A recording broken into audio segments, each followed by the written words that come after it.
ఈ రోజు world brain day సందర్భంగా మనతో consultant neurologist doctor A Santosh Sriram గారు ఉన్నారు. నమస్తే సార్. నమస్తే అండి డాక్టర్ గారు. మరి వరల్డ్ బ్రెయిన్ డే సందర్భంగా ఈ సంవత్సరం theme brain diseases, neurological diseases గురించి ఎక్కువ అవగాహన పెంచాలి, అలాగే వాటిని నివారించే ప్రయత్నం కూడా చేయాలి అని ఉంది. మరి ఆ దిశగా ఈరోజు ప్రోగ్రాంలో మన శ్రోతలకి కొంచెం ఇన్ఫర్మేషన్ ఇద్దాం సార్. ముందుగా అసలు బ్రెయిన్ డే చేయాల్సిన అవసరం ఎందుకు వచ్చింది సార్? గత దశాబ్దం కాలంలో మనము న్యూరలాజికల్ ప్రాబ్లమ్స్ అంటే మెదడుకి నరాలకి సంబంధించిన ప్రాబ్లమ్స్ చాలా ఎక్కువగా చూస్తున్నాం. ఉదాహరణకి 2021లో వరల్డ్ హెల్త్ ఆర్గనైజేషన్ ఇచ్చిన ఒక రిపోర్ట్ ప్రకారం దాదాపు 300 కోట్ల మంది ప్రపంచవ్యాప్తంగా నరాలకు సంబంధించిన, మెదడుకు సంబంధించిన వ్యాధులతో బాధపడుతున్నారు. ఈ వ్యాధుల గురించి ప్రజల్లో అవగాహన పెంచడానికి, వాటిల్ని ఎలా మనము నివారించగలుగుతాము, ఒకవేళ వస్తే వాటిల్ని ఎలా మనము ట్రీట్మెంట్ లేదా ఎటువంటి మేనేజ్మెంట్కి మనము వాళ్ళకి గైడెన్స్ ఇవ్వగలుగుతాము అని చెప్పి వరల్డ్ ఫెడరేషన్ ఆఫ్ న్యూరాలజీ ప్రతి సంవత్సరము జూలై 22వ తారీఖున వరల్డ్ బ్రెయిన్ డే అని సెలబ్రేట్ చేస్తామండి. ఈ సంవత్సరము theme brain health and prevention, అంటే మెదడు యొక్క వ్యాధులు అండ్ వాటి నివారణ. ముఖ్యమైన అంశం ఈ సంవత్సరం ఏంటంటే నివారణ. వ్యాధులు రాకుండా మనము ఏమి చేయొచ్చు అనే అంశం గురించి ఎక్కువ ఫోకస్ చేస్తూ ఈ సంవత్సరం మనం వరల్డ్ బ్రెయిన్ డే జరుపుకుంటున్నాం. డాక్టర్ గారు, మీరు చెప్పిన స్టాటిస్టిక్స్ని బట్టి న్యూరలాజికల్ ప్రాబ్లమ్స్ చాలా ఎక్కువగా ఉన్నాయని అనిపిస్తుంది. అంటే కార్డియోవాస్కులర్ ప్రాబ్లమ్స్ చాలా ఎక్కువ అని మాట్లాడుకుంటూ ఉంటాం, బట్ ఇవాళ మీరు చెప్పిన నెంబర్స్ని బట్టి న్యూరలాజికల్ ప్రాబ్లమ్స్ కూడా ఇన్సిడెన్స్ పెరుగుతూ ఉంది అని అనిపిస్తుంది డాక్టర్ గారు. మరి అందులోనూ స్ట్రోక్స్ ఎక్కువగా వస్తున్నాయని అంటున్నారు కదా? అవునండి. మరి కామన్గా వచ్చే న్యూరలాజికల్ ప్రాబ్లమ్స్ ఏంటి సార్? కామన్గా మనము చూసే న్యూరలాజికల్ ప్రాబ్లమ్స్, ఒకటి తలనొప్పి, రెండోది పక్షవాతం స్ట్రోక్ అండి, పెరాలసిస్ అంటారు, మూడోది ఫిట్స్, మూర్ఛలు, ఎపిలెప్సీ, 4 నరాలకు సంబంధించిన వ్యాధులు, పెరిఫెరల్ న్యూరోపతి అంటాము. ఇంకోటి ఈ మధ్యకాలంలో ఎక్కువ మంది 60 ఏళ్ళు 70 ఏళ్ళు పైన వృద్ధులలో మనము డిమెన్షియా, పార్కిన్సన్స్ ఇలాంటి ప్రాబ్లమ్స్ చూస్తున్నామండి. మరి స్ట్రోక్ విషయానికి వస్తే ఈ మధ్య ఇన్సిడెన్స్ చాలా పెరిగింది, అలాగే కారణం ఏంటో తెలియట్లేదు, సడన్గా అయిపోతూ ఉంటుంది ఈ స్ట్రోక్ అనేది. దీనికి ఏంటి రీజన్, ఎలా తెలుసుకోవాలి అది స్ట్రోక్ అని? స్ట్రోక్ని గుర్తించడానికి మనకి కొన్ని స్ట్రోక్ యొక్క లక్షణాలు తెలియాలి. దీంట్లో మొదటి లక్షణం ఏంటి అంటే మనము మాట తడబడిన, లేదా ముఖం ఒకవైపుకి మాట్లాడుతుంటే వెళ్ళిపోతున్నట్టు అనిపించిన, చెయ్యిలో కానీ కాలు కానీ ఒకవైపు పట్టుపోతున్నట్టు అనిపించిన, లేదా బ్యాలెన్స్ పోతున్నట్టు అనిపించిన, మనము వెంటనే దీన్ని స్ట్రోక్ అనుకొని దగ్గరలో ఉన్న డాక్టర్ని కానీ ఎమర్జెన్సీని కానీ సంప్రదించడం ఇంపార్టెంట్ అండి. ఇక్కడ అన్నిటికంటే ముఖ్యమైనది ఏంటి అంటే మనకి సిమ్టమ్స్ అది లక్షణాలు కనిపించినప్పుడు టైం అనేది అన్నిటికంటే ముఖ్యమైన అంశం. ఎందుకంటే ఎంత త్వరగా మనం స్ట్రోక్ని ట్రీట్మెంట్ చేస్తే అంత మనము మంచి అవుట్కమ్ కానీ ఇంప్రూవ్మెంట్ కానీ మనకి తెలుస్తుందండి. సో అసలు స్ట్రోక్కి కారణాలు ఏంటి సార్? ఎందుకు స్ట్రోక్ వచ్చే అవకాశం ఉంటుంది? స్ట్రోక్ గురించి కారణాలు చెప్పుకుంటే మనము రిస్క్ ఫ్యాక్టర్స్ అని ఉంటాయండి. అంటే మనకి చాలామందికి తెలిసిన సహజంగా రిస్క్ ఫ్యాక్టర్ అంటే సిగరెట్ కాలుస్తే లంగ్ క్యాన్సర్ వస్తుంది. సో సిగరెట్ కాల్చడం అనేది లంగ్ యొక్క క్యాన్సర్కి ఒక రిస్క్ ఫ్యాక్టర్. అలా స్ట్రోక్ విషయంలో రిస్క్ ఫ్యాక్టర్స్ ఏంటి అంటే, ఒకటి హై బ్లడ్ ప్రెషర్, రెండోది డయాబెటీస్ ఆర్ మధుమేహం, మూడోది high cholesterol or obesity or స్థూలకాయం అంటాం మనం, అండ్ ఏదైనా వ్యసనాలు ఉంటే సిగరెట్లు, smoking or tobacco, alcohol or మందు తాగడం, అండ్ ఇతర డ్రగ్స్ వగైరా వాడడం వల్ల ఈ స్ట్రోక్ వచ్చే రిస్క్ చాలా పెరుగుతుందండి. సో వీటిల్ని మనము కంట్రోల్ చేస్తే స్ట్రోక్ రాకుండా మనము చాలా మటుకు వాళ్ళలో ఆపగలుగుతామండి. సో రిస్క్ ఫ్యాక్టర్స్ ఉన్నవాళ్ళు ఖచ్చితంగా, అంటే ఆ రిస్క్ ఫ్యాక్టర్ జోన్లో ఉన్నవాళ్ళు జాగ్రత్తగా ఉండాల్సిన అవసరం ఉంది. మామూలుగా సార్ మనం రెగ్యులర్గా చెకప్స్ చేయించుకుంటూ ఉంటాం.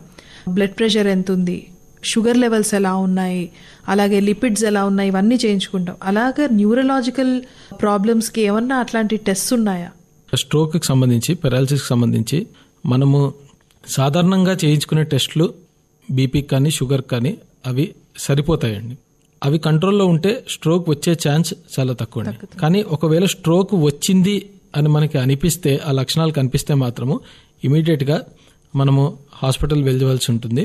స్కాన్ చేసి, CT scan or MRI depending on hospital యొక్క ప్రోటోకాల్ బట్టి ఆ టెస్ట్ చేసి కన్ఫర్మేషన్ అనేది చేస్తామండి. మరి ప్రివెంటివ్ ఆస్పెక్ట్లోకి వస్తే ప్రివెంట్ చేయాలి అంటే ఎలాంటి జాగ్రత్తలు తీసుకోవాలి? రిస్క్ ఫ్యాక్టర్స్ని కంట్రోల్ చేయడం ఈజ్ వన్ ఆస్పెక్ట్, అదర్వైజ్ ఇంకా ఏమన్నా ఉన్నాయా? రిస్క్ ఫ్యాక్టర్స్ని కంట్రోల్ చేసి స్ట్రోక్ రాకుండా ఆపడాన్ని మనము ప్రైమరీ ప్రివెన్షన్ అంటామండి. అదే ఒకసారి స్ట్రోక్ వచ్చిన తర్వాత మళ్ళీ ఇంకో స్ట్రోక్ రాకుండా, ఎందుకంటే ఒకరికి ఒకసారి స్ట్రోక్ వస్తే వాళ్ళకి మళ్ళీ స్ట్రోక్ వచ్చే ఛాన్స్ చాలా ఎక్కువగా ఉంటుంది. అందుకని ఒకసారి స్ట్రోక్ వచ్చిన తర్వాత మళ్ళీ స్ట్రోక్ రాకుండా ఆపడాన్ని సెకండరీ ప్రివెన్షన్ అంటామండి. సో మనము స్ట్రోక్ గురించి ముఖ్యమైన విషయాలు తెలుసుకోవాల్సినవి 2 ఉంటాయండి. ఒకటి, అసలు స్ట్రోక్ వస్తే ఇమీడియట్గా ఏమి చేయాలి, అండ్ దాని తర్వాత లాంగ్ టర్మ్లో ఏం చేయాలి. ఇమీడియట్గా స్ట్రోక్ వచ్చినప్పుడు విండో పీరియడ్ అంటాం, అంటే 4.5 గంటల లోపల హాస్పిటల్కి వస్తే అప్పుడు ఏదైతే రక్తనాళం బ్లాక్ అయిందో దాన్ని తెరుచుకోవడానికి మనము ఇంజెక్షన్ ఇచ్చి, థ్రాంబోలైసిస్ అంటాం దీన్ని, ఆ రక్తనాళాన్ని తెరిచి మనము బ్రెయిన్కి రక్త సరఫరా మళ్ళీ అయ్యేటట్టు చేయొచ్చు. ఇలా చేసినప్పుడు వాళ్ళకి పక్షవాతం కానీ ఏదైతే స్ట్రోక్ లక్షణాలు ఉన్నాయో అవి ఇంప్రూవ్ అయ్యే ఛాన్స్ చాలా ఎక్కువగా ఉంటుంది. అండ్ లాంగ్ టర్మ్లో వాళ్ళ దైనిక జీవితము అది చాలా ఇంప్రూవ్ అవుతుందండి. దీన్ని థ్రాంబోలైసిస్ అంటాం. 4.5 గంటల్లో పెద్ద క్లాట్ ఉండి దాన్ని మనము వైర్ ద్వారా కూడా తీయచ్చు, దాన్ని థ్రాంబెక్టమీ అంటాం. అది 6 గంటల నుంచి 24 గంటల లోపల ద్వారా కూడా చేయొచ్చు. అది కేసు బట్టి ఉంటుందండి.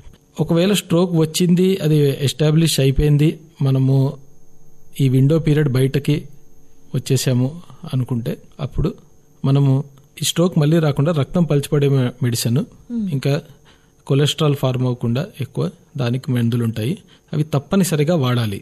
అది వాడి దీంతోపాటు బీపీ ఇంకా షుగరు ఉంటే, డయాబెటీస్ ఉంటే దాన్ని ఖచ్చితంగా కంట్రోల్ చేసుకుంటూ అగ్రెసివ్గా ఫిజియోథెరపీ చేస్తే మనకి అవుట్కమ్ అనేది బాగుంటుందండి. ఒకసారి రికవరీ వచ్చిన తర్వాత ఈ మందులు కంటిన్యూ చేయడం చాలా ఇంపార్టెంట్ అండి. అప్పుడే మనకి రెండోసారి స్ట్రోక్ రాకుండా ఉంటుందండి. దీన్ని మనం సెకండరీ ప్రివెన్షన్ అంటాము. సార్, అలాగే మీరు ఇందాక కామన్ న్యూరలాజికల్ ప్రాబ్లమ్స్ చెప్పినప్పుడు హెడ్ఏక్ అన్నారు. హెడ్ఏక్ రావడానికి చాలా కారణాలు ఉంటాయి. చాలా స్ట్రెస్డ్గా ఉన్నప్పుడు కూడా తలనొప్పి వస్తుంది, ఐసైట్లో ప్రాబ్లం ఉన్నప్పుడు తలనొప్పి వస్తుంది, అలాగే బ్రెయిన్ ట్యూమర్ ఉన్న వాళ్ళకి కూడా తలనొప్పి వస్తుంది. సో తలనొప్పిని ఎప్పుడు సీరియస్గా తీసుకోవాలి అంటారు? తలనొప్పి అనేది చాలా సాధారణమైన సమస్య అండి. కానీ కొన్ని రెడ్ ఫ్లాగ్స్ అనేవి ఉంటాయి తలనొప్పిలో. ముఖ్యంగా గుర్తుపెట్టుకోవాల్సింది ఏంటంటే, జీవితంలో మొదటిసారి తీవ్రమైన తలనొప్పి వస్తే, లేదా ఇంతకుముందు మనకి రెగ్యులర్గా తలనొప్పులు వస్తున్నాయి కానీ ఈసారి దాని యొక్క తీవ్రత కానీ దాని యొక్క లక్షణాలు మారాయి, ఇది వేరుగా ఉంది అనిపించినప్పుడు, తలనొప్పితో పాటు మనకి చూపు మందగిస్తుంటే, లేదా తలనొప్పితో పాటు మనకి జ్వరం ఉన్న, జ్వరంతో పాటు తలనొప్పులు వచ్చిన, అండ్ చిన్న పిల్లల్లోనూ వృద్ధుల్లోనూ తలనొప్పులు వస్తే వీటిల్ని మనము ఖచ్చితంగా మెడికల్ అటెన్షన్ డాక్టర్ దగ్గరికి వెళ్ళి వాళ్ళని ఒపీనియన్ కోరవలసి ఉంటుందండి. చిన్నపిల్లలు అన్నారు కాబట్టి అడుగుతున్నాను సార్. సాధారణంగా పిల్లలు కొంచెం ఓవర్ బర్డెన్ అయినా కానీ, ఎక్కువసేపు టీవీ చూసినా కానీ తలనొప్పి వస్తుంది అంటారు. ఫస్ట్ అసలు కళ్ళు ఎలా ఉన్నాయో చెక్ చేద్దామని ఆప్థమాలజిస్ట్ దగ్గరికి తీసుకెళ్తాం. సో అక్కడ ఏమీ లేదు, కళ్ళు బాగానే ఉన్నాయి అని అంటారు. సో పిల్లల్లో ఎలా తెలుసుకోవాలంటారు సార్? పిల్లల్లో కళ్ళు స్ట్రెయిన్ అయ్యి లేదా సైట్ రావడం వల్ల తలనొప్పి వస్తుంది సహజంగానే. కానీ ఇంతకుముందు మీకు చెప్పినట్టు ఇంత నార్మల్గా ఉండే పిల్లలు సడన్గా ఒకరోజు నాకు తలనొప్పి వస్తుంది, సైట్ మీరు ఆఫ్థాల్మాలజిస్ట్ చూపించుకున్న తర్వాత కూడా నార్మల్గా ఉంది అనుకుంటే మాత్రం ఖచ్చితంగా న్యూరలాజికల్ ఒపీనియన్ తీసుకొని దాన్ని మనం వేరే ప్రాబ్లం లేదు అని రూల్ అవుట్ చేసుకోవడం ఇంపార్టెంట్ అండి. ఓకే సార్, మరి అలాగే వయసుతో పాటు వచ్చే కొన్ని సమస్యలు ఉంటాయి. వయసు పైబడ్డ వాళ్ళకి పార్కిన్సన్స్ కానివ్వండి, డిమెన్షియా కానివ్వండి, ఇలాంటి సమస్యలు వస్తూ ఉంటాయి. కొన్ని సందర్భాలు అవి ఇగ్నోర్ కూడా అవుతూ ఉంటాయి. అంటే స్టేజ్ 2, స్టేజ్ 3కి వెళ్ళే వరకు కూడా కొంతమంది సీరియస్గా తీసుకోరేమో. సో వీటిని sometimes it can be unavoidable. Genetic predisposition ఉంటే, అది వంశపారంపర్యంగా వచ్చిన వాళ్ళు దాన్ని డీలే చేసే అవకాశం ఏమన్నా ఉంటుందా? Prevention and delay. సో ఏజ్తో వచ్చే సమస్యలు అంటే ఇప్పుడు మనకి చాలామంది వృద్ధులు ఇప్పుడు మనం చూస్తుంటామండి, మతిమరుపు అనేది చెప్తూ ఉంటారు. మతిమరుపు అనేది చాలాసార్లు ఇది ఏజ్తో వచ్చింది అని చెప్పి మనం దాన్ని పక్కకు తోసేస్తాం. కానీ ఎప్పుడైతే ఈ లక్షణాలు అంటే మతిమరుపు కానీ లేదా వేరే ఏదన్నా బిహేవియర్కి సంబంధించిన లక్షణాలు వాళ్ళ దైనిక జీవితాన్ని ఎఫెక్ట్ చేస్తున్నాయి అంటే అది ఖచ్చితంగా ఏదైనా న్యూరలాజికల్ సమస్యకి సూచిస్తుందండి. సో ఇలాంటిది ఏమన్నా సిమ్టమ్స్ ఉంటే వాటిల్ని వెంటనే మనము ఒక న్యూరాలజిస్ట్కి చూపించుకుంటే ఇది నిజంగా వయసుతో వచ్చిన ప్రాబ్లమా లేదా న్యూరలాజికల్ ప్రాబ్లమా అని చెప్పి మనం ఖచ్చితంగా డిఫరెన్షియేట్ చేయొచ్చండి. చేసిన తర్వాత ఎంత ఎర్లీగా ఇవి చూపించుకుంటే ఈ ఏజ్తో వచ్చే ప్రాబ్లమ్స్ మనం వాటిల్ని కొన్నిటిని మనం టోటల్గా రివర్స్ చేయలేకపోయినా అక్కడికి మనం ఆపి వాటి ప్రోగ్రెషన్ని స్లో చేసేటట్టు మనకి ట్రీట్మెంట్స్ అవి ఉన్నాయి. సో పర్టికులర్గా డిమెన్షియా కానీ మీరు అన్నట్టు పార్కిన్సన్స్ డిసీజ్ కానీ వీటికి ఎర్లీగా డయాగ్నోస్ చేయడము ఇంపార్టెంట్ అండి. డిమెన్షియా అనే ప్రాబ్లము రాకుండా ఉండడానికి మనము ఒక ఫిజికల్లీ హెల్దీ లైఫ్ స్టైల్, పెద్దవారు కూడా రెగ్యులర్గా ఎక్సర్సైజ్ చేస్తూ ఒక హెల్దీ లైఫ్ స్టైల్ మెయింటైన్ చేసి, న్యూట్రిషన్ చాలా ఇంపార్టెంట్ అండి. దాంట్లో విటమిన్స్, ఇంకా ఒమేగా 3 ఫ్యాటీ యాసిడ్స్ ఇలాంటివి ఉన్న పోషక తత్వాలు బాగా ఉన్న ఫ్రూట్స్ కానీ లేకపోతే పదార్థాలు కానీ తీసుకుంటూ, సోషల్లీ స్టిమ్యులేటింగ్ ఎన్విరాన్మెంట్ అంటాం, అంటే నలుగురితో కలిసిమెలిసి ఒక సోషల్ లైఫ్ అని ఉండి సోషల్ యాక్టివిటీస్లో పార్టిసిపేట్ చేస్తూ కమ్యూనిటీ యాక్టివిటీస్లో పార్టిసిపేట్ చేస్తూ ఉంటే అప్పుడు ఈ డిమెన్షియా అనేది మనము దాని ఆన్సెట్ అంటే అది రావడాన్ని మనము డిలే చేయవచ్చు. ఓకే. మెంటల్లీ స్టిమ్యులేటింగ్ పనులు అంటే పుస్తకం చదవడం కానీ పజిల్స్ సాల్వ్ చేయడం కానీ చేస్తూ ఉంటే వాళ్ళకి ఈ ప్రాబ్లమ్స్ వచ్చే ఛాన్స్ దాన్ని మెల్లగా మనం పోస్ట్ పోన్ చేయొచ్చండి. యాక్టివ్గా ఉండాలి, సోషల్గా ఉండాలి, నలుగురితో కలిసి మాట్లాడుతూ ఉంటే డీజనరేట్ అవ్వకుండా ఉంటుంది. డాక్టర్ గారు, మనం వంశపారంపర్యంగా వచ్చే ప్రాబ్లమ్స్ గురించి మాట్లాడుకున్నాం కదా డాక్టర్ గారు, అంటే న్యూరలాజికల్ ప్రాబ్లమ్స్లో కూడా కొన్ని వంశపారంపర్యంగా వచ్చే అవకాశం ఉంటుంది. అవునండి. సో ఇప్పుడు ప్రీనేటల్ టెస్ట్లు చేస్తున్నారు కాబట్టి ఆ క్రోమోజోమల్ టెస్ట్లలో వీటి గురించి తెలుసుకునే అవకాశం ఏమైనా ఉంటుందా? ఖచ్చితంగా అండి. చాలా నరాలకు సంబంధించిన వ్యాధులు వంశపారంపర్యంగా ఉండొచ్చు. దీంట్లో మనము చూస్తే 2 రకాలుగా అండి. ఒకటి, ఒక వ్యక్తికి ఆల్రెడీ నరాలకు సంబంధించిన వ్యాధి ఉంది, అది వంశపారంపర్యంగా వచ్చిందా లేదా అనేది దాన్ని మనము వాళ్ళని పేషెంట్ చూసి వారికి మనము క్లినికల్గా వాళ్ళని ఎగ్జామిన్ చేసి మనం ఒక అంచనా వేసి జెనెటిక్ టెస్టింగ్ అనేది మనం చేయొచ్చండి. ఈ జెనెటిక్ టెస్టింగ్ ఇప్పుడు మనకి చాలా ఈజీగా అందుబాటులో ఉంది. అది చేస్తే ఉపయోగం ఏంటి అంటే, ఒకటి మనము డయాగ్నోసిస్ అనేదాన్ని కన్ఫర్మ్ చేయొచ్చు. 2, మనము ఫ్యూచర్ ఎలా ఉంటుంది అంటే ఈ యొక్క వ్యాధి కోర్స్ ఎలా ఉంటుంది అనేది ఒక అంచనా వేయచ్చు. 3వది ఏంటంటే, ఒకవేళ వారు పిల్లల్ని కందామనుకున్నా, ప్రెగ్నెన్సీ ప్లాన్ చేసుకుంటున్నా, మనము వాళ్ళకి కౌన్సిలింగ్ ఇచ్చి పిల్లలకి వచ్చే ఛాన్స్ ఎంత వస్తుందా రాదా అనేది చేయొచ్చండి. 4వది ఏంటంటే, కొన్ని జెనెటిక్ టెస్ట్లకి ఇప్పుడు ట్రీట్మెంట్లు కూడా ఉన్నాయి. సో ఆ ట్రీట్మెంట్లు మనం వాళ్ళకి అందచేయవచ్చు ముందుగానే అండి. 2వ విషయానికి ఏంటంటే, ఇప్పుడు జెనెటిక్ టెస్టింగ్ ప్రెగ్నెన్సీలో ఆర్ మీరు అన్నట్టు కన్సెప్షన్లో ఉన్నప్పుడు చేయొచ్చు. వాటిలో ఉపయోగం ఉంటుందా అంటే ఖచ్చితంగా ఉంటుందండి.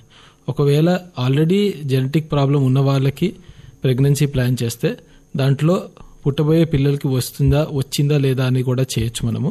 2వది ఏంటంటే, ఏమీ లేకుండా నార్మల్గా పర్టికులర్గా మనం ఏమంటామంటే, వయసు పెరిగే కొద్దీ ప్రెగ్నెన్సీ వస్తే ఆడవాళ్ళలో పిల్లలకి నరాలకు సంబంధించిన వ్యాధులు వచ్చే ఛాన్స్ ఎక్కువ అవుతాయి. డౌన్ సిండ్రోమ్ అంటాము. సో అలాంటివి క్రోమోజోమల్ ప్రాబ్లమ్స్ అని. సో అవి ఉన్నాయా లేవా అని కూడా ఈ ప్రీనేటల్ టెస్టింగ్ ద్వారా కన్ఫర్మ్ చేయొచ్చండి. సో 2 విధాలుగా పనికొస్తుంది. ఒకటి, ఆల్రెడీ జెనెటిక్ ప్రాబ్లం ఉన్న వాళ్ళకి కన్సెప్షన్ ప్రెగ్నెన్సీ వస్తే పిల్లలకి వచ్చే ఛాన్స్ ఉందా లేదా అనేది తెలుస్తుంది.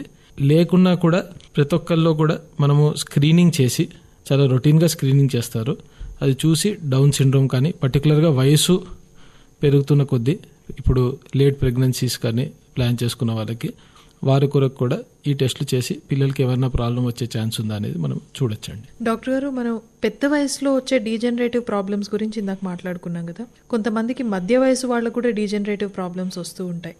యంగ్ యాజ్ 25 years 25 ఏళ్ల వయసు ఉన్న వాళ్ళకు కూడా కొంతమందికి వస్తూ ఉంటాయి. దీనికి ఏంటి కారణం అంటారు? సో చిన్న వయసులోనే డీజనరేటివ్ న్యూరలాజికల్ డిసీజెస్ అంటే నరాలకు సంబంధించిన ప్రాబ్లంలు రావడానికి మోస్ట్ ముఖ్యమైన కారణం ఏంటంటే అండి, జెనెటిక్ ప్రీడిస్పోజిషన్ అండి. అంటే ఇప్పుడు చిన్న వయసులోనే పార్కిన్సన్స్ కానీ లేదా చిన్న వయసులోనే అల్జైమర్స్ డిమెన్షియాలు కానీ ఇలాంటివి వస్తుంటే యూజువల్గా వాళ్ళకి జెనెటిక్ రిలేటెడ్ ప్రాబ్లం ఉంటే అది చిన్న వయసులో రావచ్చు. కొన్ని స్పొరాడిక్ అంటాము, అవి ఏంటి అంటే వయసుకు సంబంధం లేకుండా ఎప్పుడైనా వస్తాయి అవి. అండ్ అలాంటివి మనం చిన్న వయసులో కూడా చూడొచ్చండి. డాక్టర్ గారు, మరి ఇలాంటి వాళ్ళకి ట్రీట్మెంట్తో వాళ్ళ లైఫ్ లాంగ్ వాళ్ళని ఆ ప్రాబ్లం ఎఫెక్ట్ చేయకుండా మెయింటైన్ చేయొచ్చా? అది ఎటువంటి ప్రాబ్లం అనే దాన్ని బట్టి ఆధారపడి ఉంటుందండి. కొన్ని ప్రాబ్లమ్స్ ఉంటాయి, ఫర్ ఎగ్జాంపుల్ పార్కిన్సన్స్ అనుకుందాము. ఓకే, వాటికి ఇప్పుడు చాలా రకమైన మందులు మనకి అవైలబుల్గా ఉన్నాయి. ఈ మందులతో వాళ్ళ క్వాలిటీ ఆఫ్ లైఫ్ చాలా బాగా మెయింటైన్ చేయొచ్చు. ఒక స్టేజ్లో మందులతో మనకి క్వాలిటీ ఆఫ్ లైఫ్ కానీ మనం అనుకున్నట్టు మనము ట్రీట్మెంట్ అందించలేకపోతున్నాము అనుకుంటే, లేదా అంతకంటే ముందు కూడా కొన్ని కేసుల్లో మనము కొత్త రకమైన ట్రీట్మెంట్లు వచ్చాయండి, డీప్ బ్రెయిన్ స్టిమ్యులేషన్ అని చెప్పి. సో వాటిల్లో కూడా మనము అలాంటివి చేసి వాళ్ళ క్వాలిటీ ఆఫ్ లైఫ్ ఇంప్రూవ్ చేయొచ్చండి. వాళ్ళు వారి పనులు వాళ్ళు చేసుకునేటట్టు, పార్కిన్సన్స్ యొక్క లక్షణాలని తగ్గించేటట్టు మనం చేయొచ్చు. డాక్టర్ గారు, అలాగే స్ట్రెస్ ఇండ్యూస్డ్ న్యూరలాజికల్ ప్రాబ్లమ్స్, చాలా ఒత్తిడికి గురైనందువల్ల న్యూరలాజికల్ ప్రాబ్లమ్స్ వచ్చే అవకాశం ఉంటుందా? ఈ మధ్య ఇవి మనం చాలా తరచుగా చూస్తున్నామండి. దీంట్లో మనము 2 విషయాలు గమనించుకోవాలి. ఒకటి, మానసిక ఒత్తిడి లేదా మానసిక ఆందోళన వల్ల వచ్చే మానసిక సమస్యలు, అది డిప్రెషన్ కానివ్వండి, యాంగ్జైటీ కానివ్వండి, ఇది తరచుగా మనం చూస్తున్నాము. దీంట్లో గుర్తుపెట్టుకోవాల్సిన ముఖ్యమైన విషయం ఏంటంటే అండి, ఈ మానసిక సమస్యలు అనేది ఏ వయసులో అన్నా రావచ్చు అండ్ ఎవరికన్నా రావచ్చు, మగవారన్నా ఆడవారన్నా. సో 60 ఏళ్ళ వాళ్ళకి మానసిక సమస్య ఏంటి, లేదా మగవాళ్ళకి మానసిక సమస్య ఏంటి అనేది మనం ఎప్పుడూ అలా అశ్రద్ధ చేయకూడదు. సో ఖచ్చితంగా మానసిక సమస్య అనేది ఏ వయసులో అన్నా రావచ్చు, ఎవరికైనా రావచ్చు. అంటే స్ట్రెస్ వల్ల ఈ మానసిక సమస్యలు ఎక్కువగా వచ్చే ఛాన్స్ ఉంది. దానికోసం ఒక బ్యాలెన్స్డ్ లైఫ్ స్టైల్ అనేది అవసరం అండి. ఇంకో కోణం ఏంటి అంటే, ఆల్రెడీ న్యూరలాజికల్ సమస్యలు ఉన్నాయి అంటే, ఫర్ ఎగ్జాంపుల్ ఎవరికన్నా ఫిట్స్ ఉన్నాయి, మూర్ఛ వ్యాధి ఉంది, కానీ లేకపోతే ఇంకో రకమైన న్యూరలాజికల్ ప్రాబ్లమ్స్ ఉంటే స్ట్రెస్ వల్ల అది ఎక్కువగా మనకి దాని తీవ్రత పెరిగే ఛాన్స్ ఒకటి ఉంటుందండి. ఓకే సార్, అలాగే ఇంజురీస్ వల్ల కూడా న్యూరలాజికల్ ప్రాబ్లమ్స్ వచ్చే అవకాశం ఉంటుంది. హెడ్ ఇంజురీ అయినప్పటికీ, లేదంటే స్పైనల్ కార్డ్కి ఆర్ నరాలకి. అవునండి. దానికి మనకి ట్రీట్మెంట్స్ ఉన్నాయా సార్? అది చెప్పండి. మనకి పర్టికులర్గా రోడ్డు మీద యాక్సిడెంట్ల వల్ల చాలా మంది చిన్న వయసులో తలకి గాయాలు కానీ, లేదా నడువుకి, స్పైనల్ కార్డ్కి గాయాలతో అవస్థపడిన వాళ్ళు ఉన్నారండి. ఇట్ ఈజ్ మనకి one of the most preventable cause. అంటే మనము ఈ సమస్యని పూర్తిగా మనం ఆపగలిగి మన చేతుల్లో ఉండదండి. అంటే హెల్మెట్ వేసుకోవడము, దాని తర్వాత మనం రోడ్ రూల్స్ పాటిస్తూ డ్రైవ్ చేయడము, దాని తర్వాత ఈ మధ్య అడ్వెంచర్ స్పోర్ట్స్ ఎక్కువ అయిపోయాయి పిల్లల్లో. సో ఈ అడ్వెంచర్ స్పోర్ట్స్లో సరైన గేర్ వేసుకోవడము, ప్రికాషన్స్ తీసుకోవడము, అవి చేస్తే ఇది మనం అవాయిడ్ చేయొచ్చు. ఇప్పుడు వీటిల్లో ట్రీట్మెంట్ అంటే సివియారిటీ ఆఫ్ ఇంజురీ మీద ట్రీట్మెంట్ అనేది, ఇంకా అవుట్కమ్ అనేది చాలా మటుకు ఆధారపడి ఉంటుందండి. సివియర్ ఇంజురీ ఇప్పుడు మనకి చాలా ట్రీట్మెంట్లో కొత్త ట్రీట్మెంట్స్ వచ్చాయి. ఎర్లీగా మనం ఇంటర్వ్యూన్ చేసి సివియారిటీని తగ్గించవచ్చు. కానీ అల్టిమేట్గా పేషెంట్ యొక్క అవుట్కమ్ చాలా విషయాల మీద ఆధారపడి ఉంటుంది. దాంట్లో ముఖ్యమైనది ఏంటంటే ఎంత తీవ్రమైన గాయం జరిగింది అండ్ ఎన్ని చోట్ల గాయం జరిగింది అనేది చాలా ముఖ్యమైనదండి. డాక్టర్ గారు, మరి సర్జరీల విషయానికి వస్తే, సాధారణంగా కొన్ని సర్జరీస్ చేసినప్పుడు లేదా ట్యూమర్కి సర్జరీ చేసినప్పుడు మొబిలిటీ పోతుంది, ఇతర సమస్యలు వస్తూ ఉంటాయి. సో ఇప్పుడు ఆ యాంగిల్లో రీసెర్చ్ ఎలా ఉంది సార్? అంటే ప్రిసిషన్ ఇంకా బెటర్గా అయ్యే ఛాన్సెస్ ఉన్నాయా? ఖచ్చితంగా అండి. ప్రిసిషన్ అనేది న్యూరలాజికల్ సమస్యలకి, పర్టికులర్లీ మీరు అన్నట్టు ట్యూమర్కి, వాటికి చాలా మంచి ఆధునిక పరికరాలతో మైక్రో డిసెక్షన్ చేసి ఒత్తి ట్యూమర్ నార్మల్ బ్రెయిన్కి అన్నిటికంటే మినిమంగా డ్యామేజ్ జరిగి పక్కన అసలు ఏమీ డ్యామేజ్ జరగకుండా కూడా ట్యూమర్ని తీయడానికి మనం ఫెసిలిటీస్ ఉన్నాయి.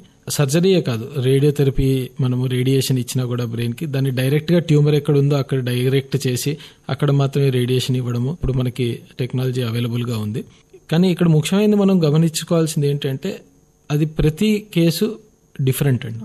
సో ప్రతి పేషెంట్కి అన్ని సర్జరీలు ఒకటి కాదు, అన్ని ట్యూమర్లు ఒకటి కాదు. సో ప్రతి పేషెంట్కి ఒక టైలర్ మేడ్ ట్రీట్మెంట్, అంటే ఆయన పేషెంట్ సమస్యకి తగ్గట్టుగా ట్రీట్మెంట్ ఉంటుంది. అలాగే సార్, వయసుతో పరిమితి లేకుండా చాలా చిన్న ఏజ్ 12 years 15 ఏళ్ల పిల్లల నుంచి కూడా ట్యూమర్స్ వస్తున్నాయి, సర్జరీలు చేయించుకుంటున్నారు. ఈ ఇన్సిడెంట్స్ పెరగడానికి ఏంటంటారు కారణం? దీనికి చాలా కారణాలు ఉన్నాయండి. ఒకటి ఏంటి అంటే, మనకి రెగ్యులర్గా చూసేది వ్యసనాలు ఒకటి. రెండోది చాలా కార్సినోజెనిక్ ఏజెంట్స్ అంటాం. అంటే మన గాలిలో కానీ లేదా తినే తిండిలో కానీ కొన్ని కెమికల్స్, అవి కూడా ట్యూమర్ అనేది ఇండ్యూస్ చేయొచ్చండి. చాలా మటుకు మందిలో మనకు ట్యూమర్స్, బ్రెయిన్కి సంబంధించిన ట్యూమర్స్ రావడానికి కారణాలు మనకు ఖచ్చితంగా తెలియవు, కానీ ఇవి వాటికి సంబంధించిన రిస్క్ ఫ్యాక్టర్స్. కొంతమందికి జెనెటిక్ రిస్క్ ఫ్యాక్టర్స్ కూడా ఉంటాయి. అలాంటి వాళ్ళలో మనం ట్యూమర్స్ రావడం చూస్తాం. అలాగే సార్, మనం ఇందాక మాట్లాడుకున్నట్టు degenerative health problems, degenerative neurological problems రాకుండా ఉండడానికి, డిలే చేయడానికి, అలాగే బ్రెయిన్ హెల్త్ని కాపాడుకోవడానికి ఎలాంటి జాగ్రత్తలు తీసుకోవాలి? సో బ్రెయిన్ హెల్త్కి మనము ఫిజికల్ హెల్త్ డైరెక్ట్గా మెంటల్ హెల్త్తో రిలేట్ అయ్యి ఉంటుందండి. సో మనం ఫిజికల్ హెల్త్ కాపాడుకుంటే మనం బాడీ రెగ్యులర్గా ఎక్సర్సైజ్ చేసి సరైన వెయిట్ మెయింటైన్ చేస్తూ వెయిట్ పెరగకుండా ఒబిసిటీ రాకుండా చూసుకుంటే మన మెంటల్ హెల్త్ బాగుంటుంది. రెండోది, మనము మెంటల్లీ స్టిమ్యులేటింగ్ యాక్టివిటీస్, తరచుగా పుస్తకాలు చదవడం కానీ లేదా పజిల్స్, మనకి ఏదన్నా ఇంట్రెస్ట్ ఉన్న యాక్టివిటీస్ చేయాలండి. కమ్యూనిటీలో ఒక నలుగురు సపోర్ట్ సిస్టమ్ అనేది మనకు ఉండి మనం సోషల్గా మూవ్ అవుతూ ఉంటే, సోషల్ యాక్టివిటీస్లో పార్టిసిపేట్ చేస్తుంటే that will also improve the mental health and overall mental well being అండి. సరైన న్యూట్రిషన్ అనేది చాలా important, particularly vitamins and omega-3 fatty acids ఏవైతే బ్రెయిన్కి చాలా ఎసెన్షియల్, అవి ఉండే ఫుడ్ తీసుకోవాలి. వ్యసనాలకు దూరంగా ఉండాలి. సిగరెట్ స్మోకింగ్ కానీ, టొబాకో లేదా ఆల్కహాల్, వీటిలన్నిటికీ మనము దూరంగా ఉంటే బ్రెయిన్ హెల్త్ అనేది బాగా మెయింటైన్ చేయొచ్చు. Thank you so much sir. Neurological problems గురించి మాట్లాడాలి అంటే చాలా పెద్ద సబ్జెక్ట్, కానీ వరల్డ్ బ్రెయిన్ డే సందర్భంగా చాలా కామన్గా తరచుగా చూస్తున్న న్యూరలాజికల్ ప్రాబ్లమ్స్ ఏంటో మాకు చెప్పారు, వాటికి కారణాలు ఏంటో చెప్పారు, జీవనశైలిలో ఎలాంటి మార్పులు చేసుకోవాలో కూడా మాకు సజెస్ట్ చేశారు. Thank you so much for your time sir. Thank you.